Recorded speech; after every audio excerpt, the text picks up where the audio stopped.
அஸ்ஸலாமு அலைக்கும் வரஹ்மத்துல்லாஹி வபரகாத்துஹு. தினமும் ஒரு ஹதீஸ்.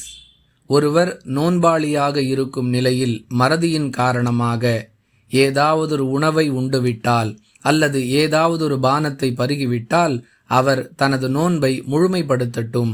ஏனெனில் அல்லாஹுவே அவரை உண்ணச் செய்தான், பருகச் செய்தான் என்று ரசூலுல்லாஹி ஸல்லல்லாஹு அலைஹி வஸல்லம் அவர்கள் கூறினார்கள். அறிவிப்பவர் அபூ ஹுரைரா ரதியல்லாஹு அன்ஹு. நூல் புகாரி, ஹதீஸ் எண் 1933.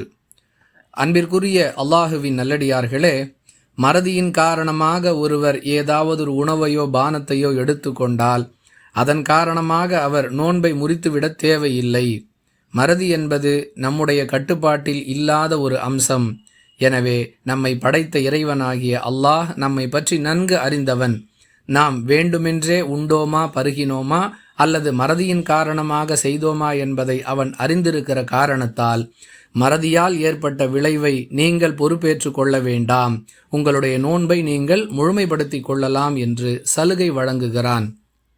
அன்பானவர்களே, அல்லாஹு வழங்கிய சலுகைகளை பயன்படுத்தி கொண்ட பிறகும் ஒருவர் அல்லாஹுடைய கட்டளைகளை சரியாக நிறைவேற்றவில்லை, வணக்க வழிபாடுகளில் ஈடுபடவில்லை என்றால் அவரை விட நட்டவாளி வேறு யாராக இருக்க முடியும்?